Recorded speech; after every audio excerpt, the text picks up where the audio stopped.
Podcast brought to you by Trainwreck Sports. As always, Wake here with my partner in crime, Kevin Masari. Kevin, I'm still coming down from the high from the Seattle win on my birthday, no less. So this has been a great week so far for me. How you doing, man? Living the dream, trying to fight through this PS5 day as well. Yeah. Got an Xbox a couple days ago. I was trying to resell it to get this PS5. But, So you're one of kind of them. kept my mind off of football for a little bit, but it's just looking forward to this edition though. Yeah, absolutely. And you guys all know we have another big game this weekend against another NFC West opponent, and we're going to get into that matchup. Going to talk about everything with our guest Alex Clancy here from Locked On Cardinals. But before we do that, I do have to remind you that we do this show all because of Picasso's Pizza. They've been serving up delicious pies in Buffalo for 4 generations, and they're not showing any signs of stopping soon. They're open for takeout and delivery, and they actually deliver nationwide. I've said it on the show before. I've moved to Long Island last year, and I don't have an excuse not to get Picasso's anymore. Neither do you. So make sure you make them a part of your game day traditions now. Have it with your family, and support local businesses right now in Buffalo, because now is the time to do so. Do your part by supporting Picasso's. As I said, very special guest from Locked On Cardinals, Alex Clancy. You can follow him on Twitter at Clancy's Corner. Alex, thanks so much for being here, man. How's it going for you? It's good. The only issue I have is I can't sound cool by calling a pizza a pie, and I've never been able to do it. And I don't know if it's a West Coast. I grew up in LA. I don't know if it's a West Coast thing or what. When people call them pies, I look at them with awe because I've tried once and I'll never do it again.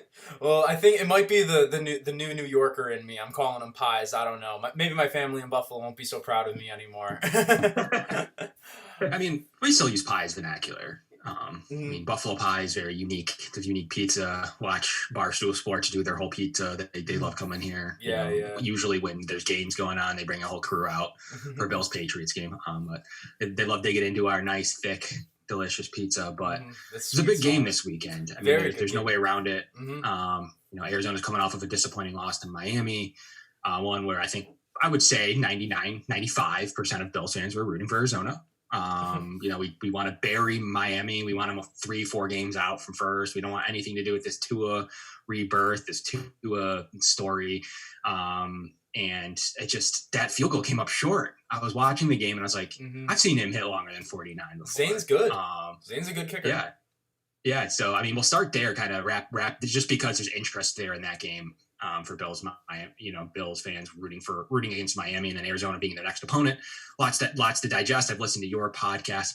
Quick, maybe 1 minute, 2 minute synopsis of that game, and is it the right? I mean, I know I heard you did dissect the play calling. You weren't super happy with that. Like, so where are you at with that game? And I mean, honestly, I thought you were going to win that after that field goal. So kind of what happened, and I guess walk us through that. Yeah, the Zane Gonzalez coming up a couple feet short was weird. It's one of those where I had something in the microwave, it went off, I'm getting up and I'm like, okay. And I watch him kick it. I'm like, cool.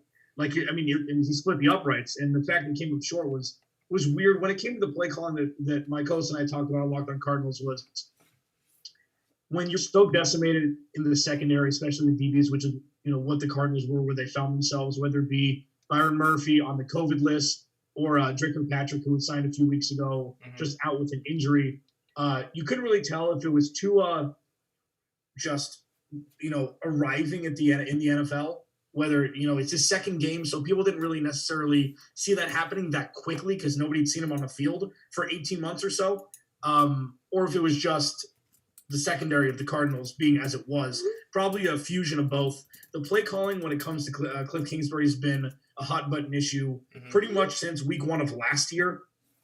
He was documented as saying that he thought he could potentially get fired at halftime of his first game in 2019 against Detroit. I was at that game in the press box, and I would have signed up for that. And then you see Kyler Murray kind of get his sea legs, and Kyler Murray, Cliff Kingsbury will go as far as Kyler Murray takes him.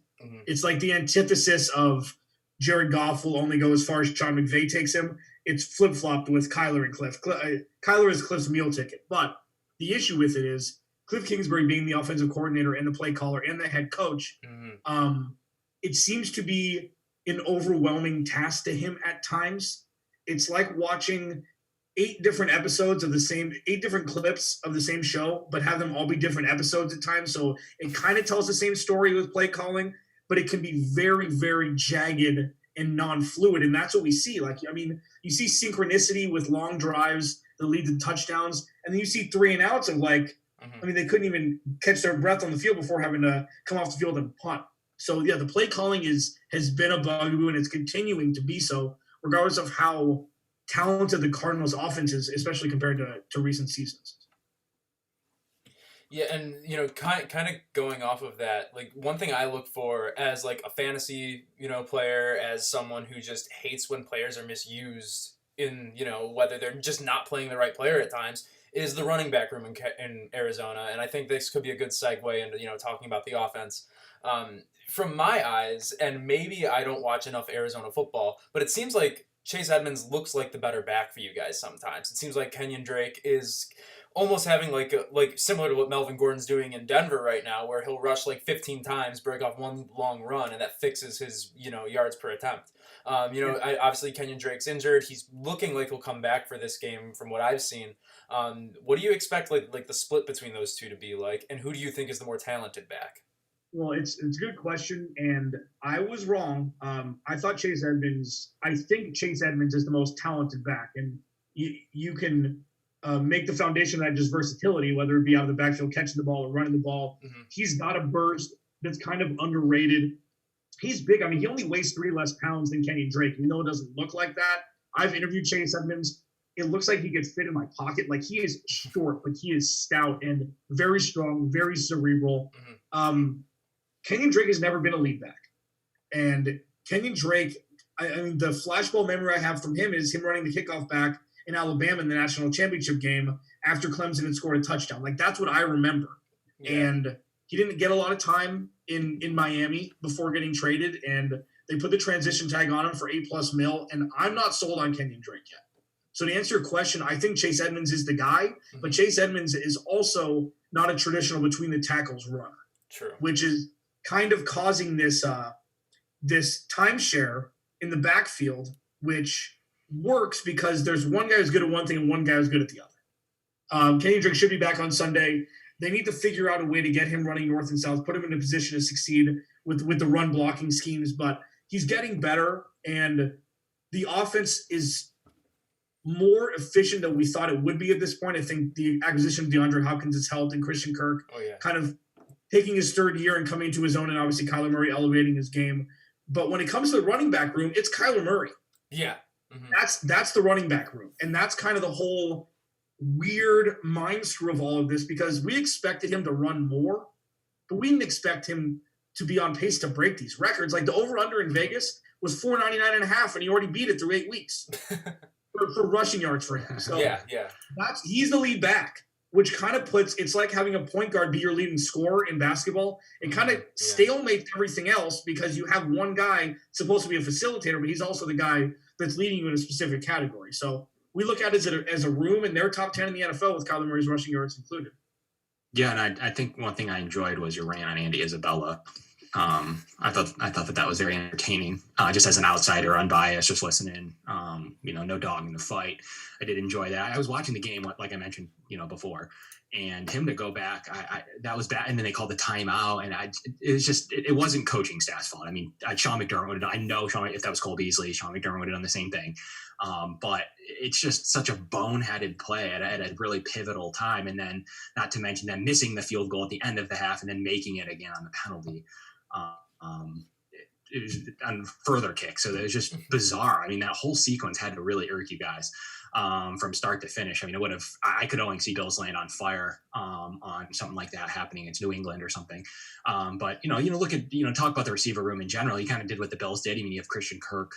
Bills have John Brown, very similar. Then you went out and got DeAndre Hopkins. Bills went out and got Stephon Diggs. Very similar in the molds of building around younger, quarterbacks, talented younger quarterbacks. And they're built on the same kind. I mean, they're very similar type of, at least offenses, in the fact that talented quarterbacks build that receiver room, have a wily vet and Larry Fitzgerald, and just continue to grow. And Bills have 2 younger running backs themselves. So the receiver room, is it everything you guys want it to be? I mean, Christian Kirk started to come on. He seems a little more healthy. Hopkins, once again, is, wide receiver 1, top 5, top 7 receivers in the league, wherever you want to put him. So, talk to me about the receiver room. Is it helping Kyler? And is it kind of that similar mold of what's going on in Buffalo? Yeah, I mean, it's very similar. And Bo and I talked, my co-host and I talked at length this week. I did specifically about how scary the wide receiver room is for Buffalo, just because you guys have it on all 3 levels. And all 3 guys can run routes on all 3 levels. And when it comes to the Cardinals, Andy Isabel's biggest fault is that he's not DK Metcalf. That's really what's going to be holding on Andy Isabel's shoulders. It's not his fault that Cliff Kingsbury wanted him and passed on DK Metcalf in the second round. You could have looked like Steve Keim could have won GM of the Year by trading Josh Rosen, getting a second-round pick, and turning Josh Rosen into DK Metcalf. Now, Andy Isabella had 3 touchdowns in the first 3 games. I think it was 3 through the first 2 games this year. He's not the guy. He's going to be a wide receiver 5. The wide receiving core is one that I thought, after they traded for DeAndre Hopkins, that they shouldn't have been done. I mean, you need to continue. Larry Fitzgerald's not going to be around forever. They paid him $11 million each of the last 3 years for him to come back. If they ask him at the end of this year to take a pay cut, we may not be seeing Larry Fitzgerald we're in number 11 for the Cardinals. So that would put you at DeAndre Hopkins and Christian Kirk, who's finally starting to solidify himself. But I don't see this wide receiving core as being as strong as others might.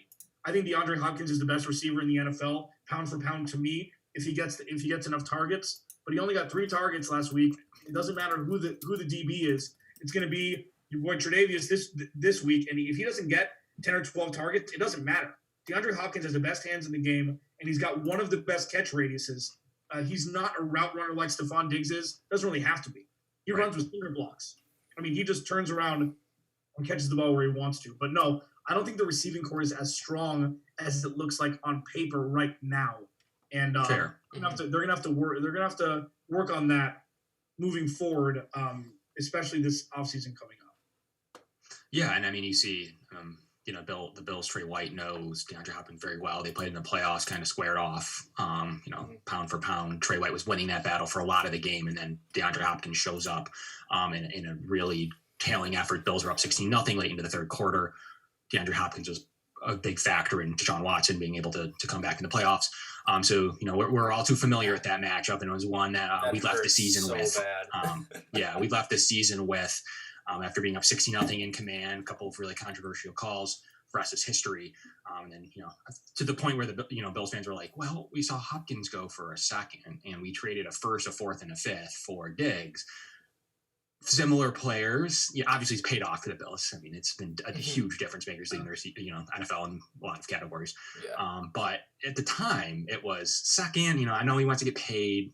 It's not Diggs isn't underpaid. Diggs is very well paid, and got more bonuses, pushed out some deals. He's getting paid really well. So from a Bills fan perspective, it was we could have kept our first. And then, dealt the second. But I still think that, the right fit was Arizona for him. I think that Houston, after that playoff game, I don't think they were dealing with the Bills anyways. Bill O'Brien was figuring that might be a competition there, going forward for playoff spots, et cetera. They got a pretty good deal from Arizona. I mean, you have to feel, long-winded way to say, you have to feel pretty happy about a second-round return when, that's what the return was for Josh Rosen, who's now in a practice squad. So you have to feel that that's a pretty good return for him, right?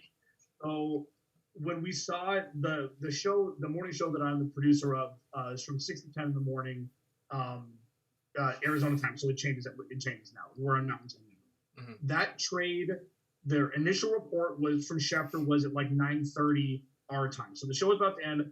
David Johnson going to Texans, and they're going to take his full salary. When I saw that it was a second round pick, cool. It was great, right? You paid him too much. You have to give a second round pick, just like Houston had to give a second round pick for Brock Osweiler for Cleveland to take him, and that bad contract a couple years ago. I'm driving home, and I hear on the radio that coming alongside is DeAndre Hopkins, and I almost popped the vocal cord. It was completely, it was projectile. Like I didn't know it was inadvertent. And it wasn't because I'm the hugest Cardinals fan. I cover the Cardinals. They're great. They're a fun team to cover. They're a great organization, all that stuff. But hearing my favorite wide receiver coming to play for the team that I cover is like, yeah, no, I know. And the fact that it was anything but having to give up a second-round pick, maybe getting a fourth back or something like they did. But, yeah, I mean, once in a while on Locked On Cardinals, we just take a second and be like, you know what, let's appreciate that the Cardinals didn't draft Nick Bosa, that the Cardinals traded for DeAndre Hopkins, and that before that Steve Keim drafted Josh Rosen and signed Steve Wilkes, because if that didn't happen, the Cardinals would have had the number 1 overall pick.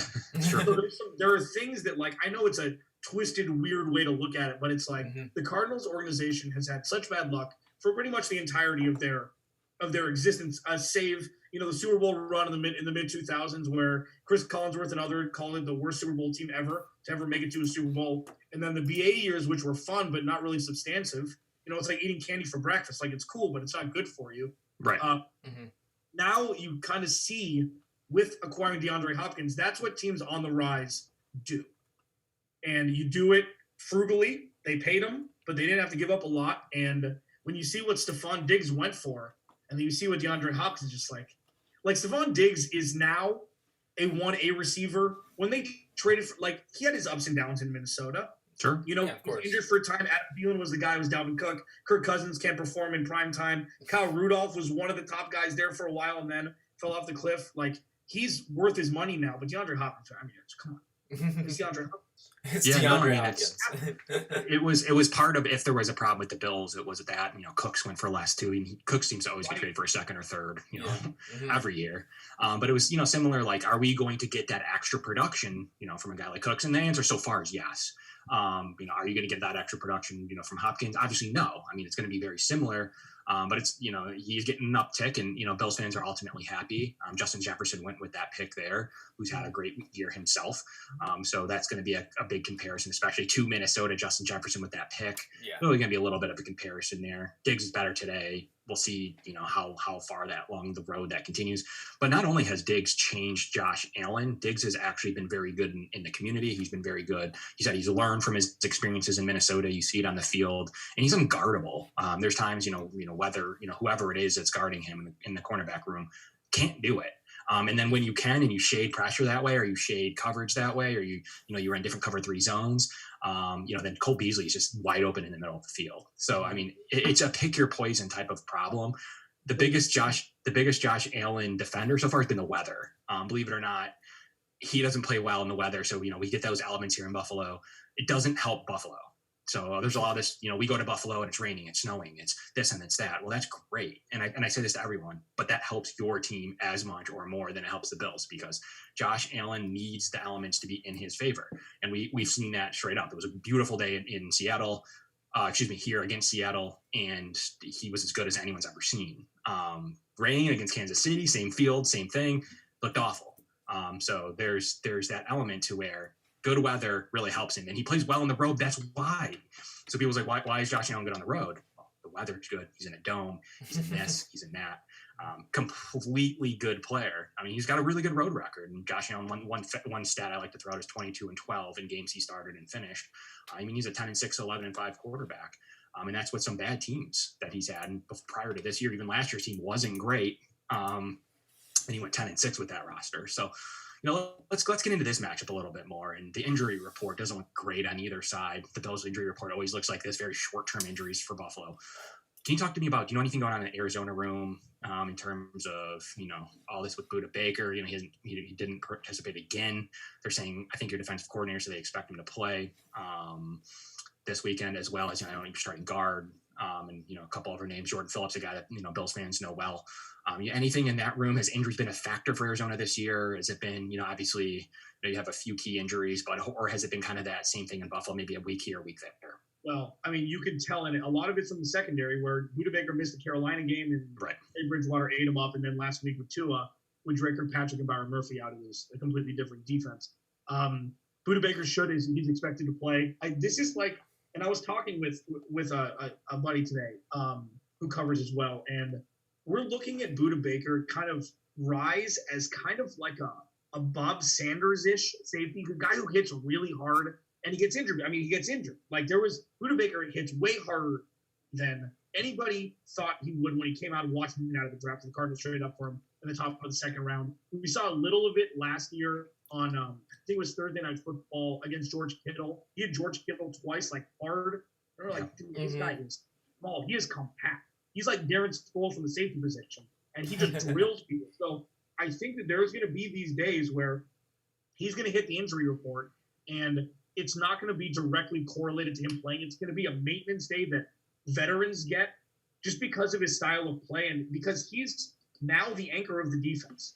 He's taken over that role from Chandler Jones and Patrick Peterson. He's the young kid that's going to be the pillar for the next, hopefully, decade for the Arizona Cardinals defense. Regarding Jordan Phillips, not 100% sure yet. Same with Drake or Patrick. Kenyan Drake should play this Sunday as well. But listen, it's week 10, and it's a weird season. There was no offseason. I'm sure there's going to be these just lingering injuries. This is where it really starts, where nobody's healthy. Unless you're a quarterback where you don't get touched or you get penalties. Other than that, everything should be status quo for the Cardinals, but Budda Baker is expected to play on Sunday, yes. And then Justin Murray, would he be a loss for you at guard? I know PFF likes him a little bit. I don't know your thoughts on him if he plays or doesn't play. The offensive line has been the unsung hero for the Cardinals so far this season. When the Cardinals did not draft an offensive lineman at 8 overall and they drafted Isaiah Simmons, that was a point of contention for a lot of people, especially those who've covered the Cardinals for a long time. Where Kyler Murray's looked at as Kyler goes, this team goes, if you're not there to protect him. But signing Kelvin Beachum to the right side, having Justin Murray miss, and he's been very good. And they pulled him off the trash heap a couple seasons ago. It was a revolving door at the right tackle position, right guard position, patchwork offensive line over the last couple of years. But with Kelvin Beachum there on the right side, coming over from the Jets with free agency, and then having DJ Humphries on the left as bookends, that's seemingly been almost enough. And you just find the guys that can stay healthy from the guard position on either side. Justin Murray's I would say probably the best right guard the Cardinals have, but that doesn't mean that if he misses the game that they're going to have this gaping hole on the right side because the right tackle is so good and because Chase Edmonds and Kenyan Drake are pretty good pass blocking running backs, that they should be fine. Especially, listen, the Buffalo Bills defense isn't what it's been, right? Yeah. It's kind of like Josh Allen's offensive approach on defense. It's just like, I remember how formidable the Bills defense. In cold weather, I'm sure there's an uptick because, as you mentioned, it's crappy to play in it. But the defense hasn't been what it once was. So hopefully the Cardinals will be able to take advantage of that. Yeah. You definitely will see that uptick in the Bills' defensive performance. Wouldn't expect that this week. You saw a good performance against Seattle. You saw a good performance against New York. It's the Jets. And you saw a really fairly good performance against the Patriots. Who are always tough to beat with their Bill Belichick, no matter who's playing. That's not a team playing. It's fun playing twice a year. So we'll see. This is a big week for them. This is a big week to see, is that defense taking the next step? 4 turnovers against the potential NFL MVP. Lots of pressure, hit them the most out of anyone in the league.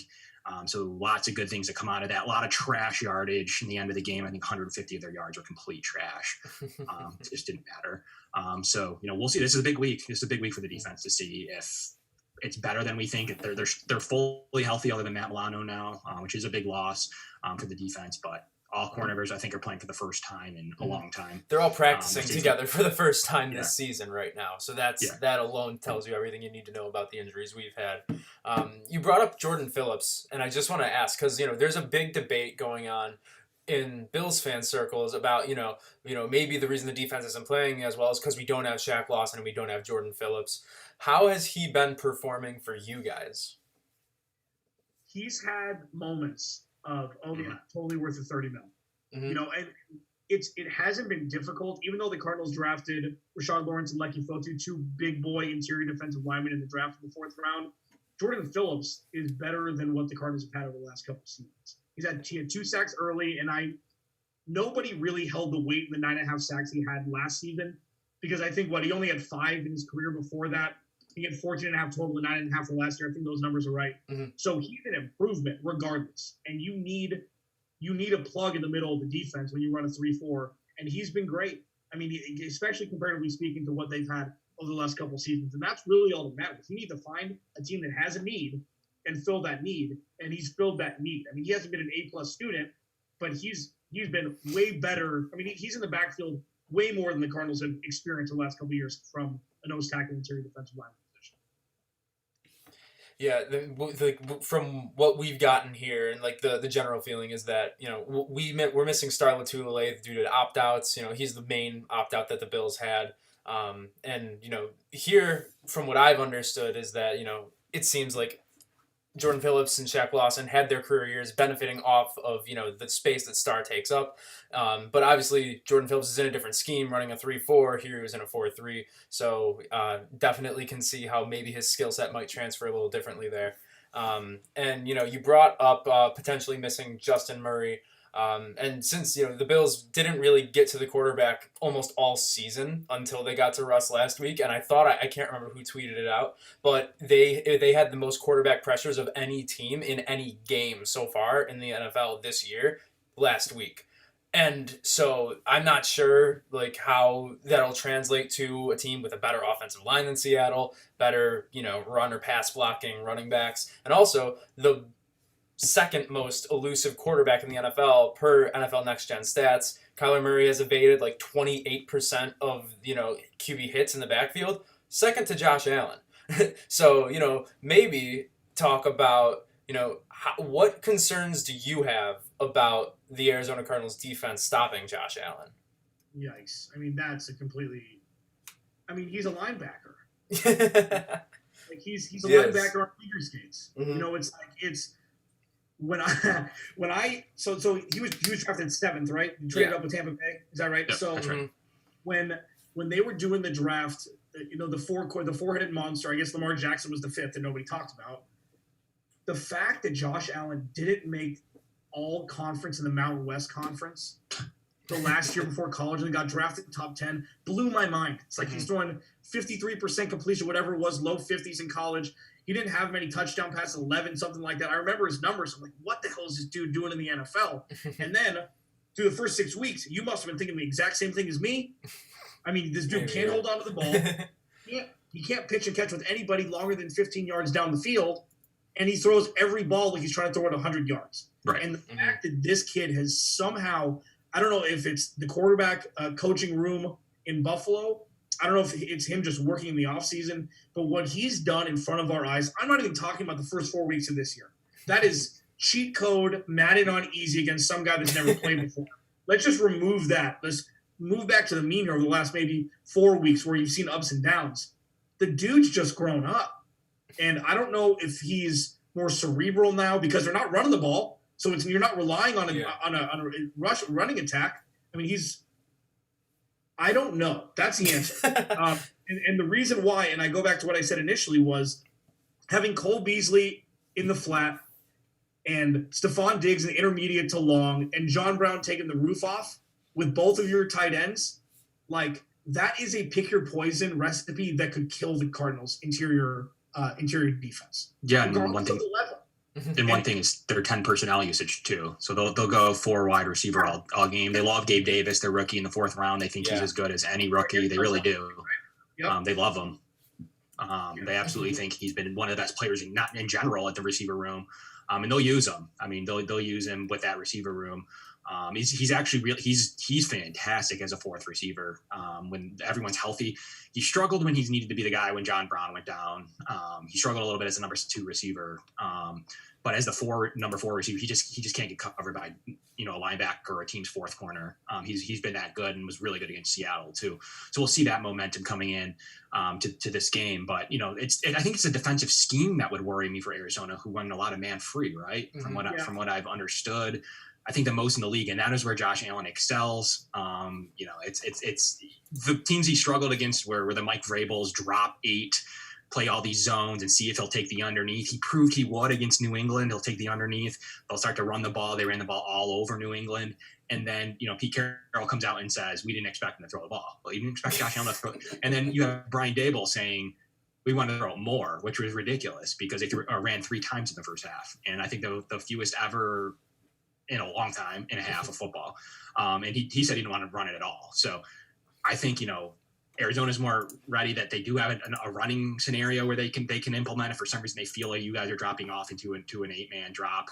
But in a man-free situation, that's where he excels as a passer. So is that something that you'll make an adjustment for, you think? Do you think you'll live and die by it? Kind of what's your opinion on the exact defensive scheme you'll see from, Vance Joseph. Vance Joseph has been an enigma over the last couple weeks. Like what he did in the second half against Seattle, holding them to 7 points in the second half in overtime with these intricate blitz schemes, and the majority of them, I mean, it's Byron Murphy, it's Budda Baker, it's not just your pass rushers, Hassan Reddick, etc. It was like magic. I mean, it's like something, because we were waiting. Vance Joseph last year was on the chopping block. He was the scapegoat. And now he's looked at with the offensive line as an unsung hero. So what I'll say is, in lieu of what I said about Josh Allen, how he's great at so many things, he will allow you to turn him over twice a game. Sure. You just have to take advantage of it. And that's something the Cardinals haven't been able to do. They have a couple picks. Like the Budda Baker one was great with DK Metcalf. He's the meme lord now. Patrick Peterson had 2 interceptions that fell into his lap, so those don't really count. They weren't like opportunistic interceptions. They were just bad throws. Mm-hmm. Josh Allen is a 4-turnover game waiting to happen if you put him in the right scenarios to do it. And I don't know if the Cardinals pass rush right now without Chandler Jones is good enough to smack him in the mouth because he's so big. He's Ben Roethlisberger-y, but with mobility, where if you let him run all over you, he'll kill you. I agree with you with the scheme that they run in place, and man, it's not ideal for his skill set. That is obvious. But there are, again, ways to put Josh Allen in carry situations, and he will revert back to rookie Josh Allen. People just haven't been able to do it yet. And and maybe it's not that, you know better than me, maybe it's not that drastic. But what we saw before the Seattle game for those 2 weeks, he was pedestrian again. Yeah. And I'm not saying he's a pedestrian quarterback because he's grown up so much, but man, he is there. There is a pick six there. Mm-hmm. And the Cardinals need to be opportunistic with scores on the defensive side if it comes up. There's dropped interceptions every week that could turn into pick sixes or field flipping that DBs just don't take advantage of. The Cardinals do not have a good enough defense to not take advantage of those. And Josh Allen is the perfect quarterback if given the right situation and put in the right defensive scheme to do that for the defense, for the Cardinals. Yeah, that's one area where the Bills and Josh Allen especially have improved this year. And Kevin, correct me if I'm wrong, but I don't think that we have a defensive or a special teams touchdown against us yet this year. I also don't think we have a defensive or special teams for.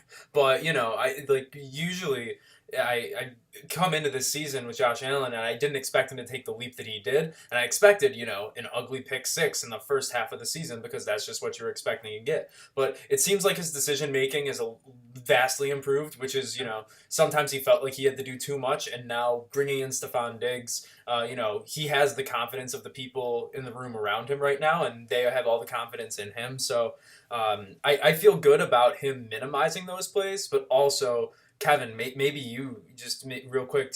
Are you worried about us regressing to the mean of turnovers? Because it seems like we've done well.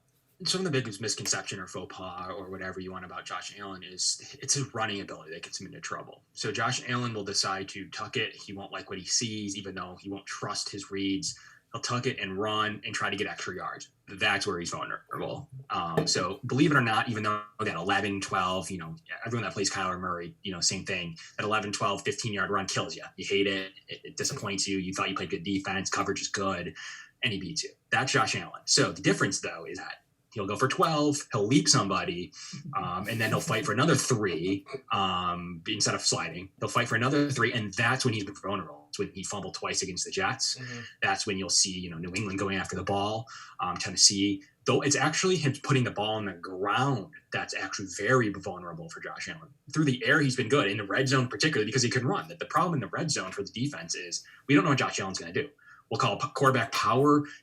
What he did last week was pull it out and do a jump throw like he's in college. You just don't know if he's going to do something crazy like a college play. You don't know if he's going to run it, or you don't know if he's going to play just standard quarterback football. So It's very tough for the defense to know exactly when you're in the red zone. And he hasn't turned the ball over in the red zone. So that's really where he's one of the best red zone quarterbacks in the league. And even when he was struggling, he's still really good in the red zone. Where you'll get him is trying to make a play. And when he totally unnecessary situations, it'll be a situation 2nd and 10. He won't like what he sees downfield because the Bills throw a lot on 2nd down, and he'll just take off and see 8 yards. And instead of taking the 8 yards, like a lot of quarterbacks would, go for 12. Now, as he's getting that 12th yard, boom, fumble.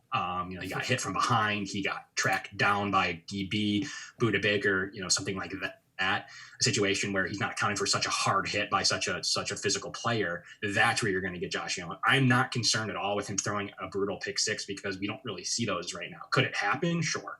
It absolutely could at any point. But he's going to be that quarterback that get him to run. I mean, a lot of people are like, well, he's going to kill me running the ball. And he has at times. But he'll put the ball on the ground. That means he's not throwing to his receivers. That means that they're not beating you deep. Let him run for 12 yards. I mean, if I was the Cardinals or the Bills' next opponent or the next opponent, I'll make him run the ball. And you saw that in Tennessee. So the only game plan that's worked against Kansas City just doesn't count. The weather was terrible. It was weird. The Bills almost pulled that game out late after a fumble that was very marginal either way by Clyde Edwards-Helaire. It was 50-50 whether his knee was down or not. Bills take that over and take the lead late in the game. So we're going to throw the KC game out. There wasn't good or bad for Josh Allen. But that Tennessee game, Mike Vrabel's the only defensive coordinator or head coach that's been able to stop Josh Allen to an extent. And that's the week that Bills didn't know if they were playing KC. They didn't know when. They didn't know where. They didn't know if COVID was spreading. It was totally bizarre. Awful week. The team will die by that situation. So the biggest situations, can you learn from Mike Vrabel? And he's been the best against him so far this season by far. I mean, it's not even close by far in this game. And what did he do? Dropped 8. He said, Josh wants to run for 12. If he wants to dump to Singletary, if he wants to use a lot of Croft, we're going to let him do. If he wants to use even Cole, we'll let him use Cole Beasley. But he's not going to beat us with Stephon Diggs. And John Brown, I don't believe, played in that game. So that was a major issue. So that's what I'm talking about. Make him do 15 play drive, and he will occasionally. But that's how you beat Josh Allen. And I think Arizona could, like you mentioned, if Vance Joseph has been putting together really good defensive game plans, let him get his yards, drop into your zones, go away from that man coverage because he honestly is really good at that. And he'll find one of his 3 or even Gabe Davis getting open. He'll find that now. So to me, drop back, put him in zone, do some zone blitzes, do some mush pressures, do whatever you can to make Josh Allen think a little extra minute. Say, I'm athletic, I'm going to take some yards. And, if you let him get those yards, because at the end of the day, if you make him run, he's going to put the ball on the ground. That is one concern for Josh Allen, and you'll see it. He'll recover some of them, but you'll see him put the ball on the ground a fair amount. So make him run the ball and make the Bills run the ball. That's how Arizona wins this game. They have proven they can do it a little bit. Had a really good game plan against New England, but make him do it again because, quite frankly, I don't think that they can. I have a trouble with this running game a lot. A lot of people like Zach Moss. He's not my favorite Bill. So that's the key to this game for Arizona. And the biggest question I would have for you: do they have the ability to drop into a zone or make the Bills run the ball? And is your run defense sufficient to follow that game plan up? Yeah, I mean, the run defense is good enough. The run defense was putrid last year. This is kind of a situation where the Cardinals are trying to find an elixir with their DBs. Just find one that works. Find one that isn't combustible. Because bringing in Drake Kirkpatrick, Prince Amukamara can't make the 53-man roster. They brought in Jonathan Joseph, the elder statesman from Houston. They're trying to figure out what can get them through this season without collapsing. Now, Patrick Peterson he's been a Jekyll and Hyde. He looks like the old Patrick Peterson. He looks like a listless guy that doesn't want to be there. You see both of him. You see Jalen Thompson and Budda Baker over the top 2 of the better safeties on the same team in the NFL. They've definitely taken the leaps this year. The linebacking core dropping in coverage is problematic. Jordan Phillips, that's not his bag. Marcus Golden now is a pass rusher, and that's what his job is going to be. Hassan Reddick isn't great. As you can mention, these names are starting to get less and less impactful. That's what the linebacking core is. Devondre Campbell has been fine. He's surprised some people. If it were up to me, there are 2 things that the Cardinals need to do defensively is obviously, as you mentioned, make them run the ball. Just figure out a package to make them run the ball. And listen, if they run for 200 yards, cool. Whatever you can do to keep them from scoring in 15 seconds, you do. Because they have a lot of Kansas City in them where they can score quick. And the other thing is, and I know this is a play on words, Kyler Murray is the best defense that the Cardinals have. So if you can get this offense to take the air out of the ball, if Kyler Murray is going to be an MVP, you can't do what Russell Wilson's doing. Not because he can't do it, but because scoring in 25 seconds doesn't help your defense. Yeah. And your offense still isn't as good as the top flight offenses in the NFL yet. Yes, they have DeAndre Hopkins, Kyler Murray coming into his own, but they're not there yet. What Lamar Jackson did last year was foundationalized on the best defense in the NFL and the best run game. So he was awarded pleasantries that Kyler Murray isn't awarded. And if you can, and they did this in some capacity against Seattle in the second half, was just take the air out of the damn ball, run it, take down it, more play clock, chill out on the air raid BS, just use clock. Because that's what Tom Brady and the greatest ever would do. And I'm not putting Drew Brees in that conversation because he didn't do it. Tom Brady just said, Aaron Rodgers, you're going to sit on the sideline. That's how we're going to beat you. And with a guy like Josh Allen, he's not obviously in that echelon yet, but he's a top third. I mean, he's a QB1, especially through the first 9 weeks of the season. So that is the best defense the Cardinals have. It sounds like a cliche cop-out answer, but without Chandler Jones and without a real second leader on the defense, not named Budda Baker, maybe Byron Murphy will be that guy later on. Kyler Murray's the best defense the Cardinals have. And you could almost say, Bills are going to be missing Matt Milano this week. It's the first time we'll have all of our cornerbacks healthy at the same time. Who knows what that'll look like, and if they have to scheme things up differently as the game goes on. Maybe the best defense the Bills have is, Josh Allen keeping the Bills offense on the field and keeping Kyler Murray off of it. So it could be that kind of game where it's like a lot of long, extended drives, and maybe all of them almost end in touchdowns. It could be a shootout in the desert this weekend. It's going to be ridiculously fun. It's the game I've circled on the Bills calendar I have on my desk. It was, the most exciting one, at least, other than the New England ones, of course. But after all we've talked about, maybe we kind of move into predictions here and wrap up the show. Alex, since you're the guest, I don't know the over-under, not going to do all that. Just give us a score prediction and maybe, talk about why a little bit. I think it's 55. I don't know why it's 55. Stuck out. I think it's 55 because we were talking about it. I think we thought it was low. I went back and forth with this. I picked the Cardinals to lose the last 2 games, including the Seattle game. I am picking them because this is the big pivot moment for this season. We don't know. You don't know if it's going to be positive or negative. If the Cardinals lose on Sunday and then have to go to a short week and play in Seattle, this season could go from promising to not making the playoffs very quickly. It's tough. I think the Cardinals win 31-28, and I don't feel good about it. I think there's going to be about 60 points scored, and it's going to be a score difference. So it could be a late field goal. I think 31-28 Cardinals, but I don't feel good about it. Yeah, I'm very happy that I'm not saying I don't feel good about it about my predictions when I pick the Bills to win now. Kevin, over to you. What do you got this weekend? Yeah, I'm going to follow suit. The Bills can't win every single game. I think there's enough offensive talent on Arizona. It's a game that the Bills, kind of different scenario than Arizona, where they needed to win a couple of games, New England, to push them way down. And Seattle, they're kind of playing with house money. I don't want to use that terminology. They're never going to admit that. They're going on the road. They're traveling on a pretty big high. Perfect performance by the offense. And it's going to be close. I'm 100% confident in that. I don't think either team is going to run away with it. But I'm in similar fashion. I don't think the Bills can stop the run. So if Kyler Murray gets going, Kenyan Drake's back, Chase Edmonds, receiving backs, those kind of backs kill the Bills, especially without linebacking play. They're going to blitz AJ Klein all day because that's where he's effective. So one of their linebackers is going to be just a rush linebacker. He's not going to be doing anything else. A lot of weight on Tremaine Edmonds' shoulder. Yeah.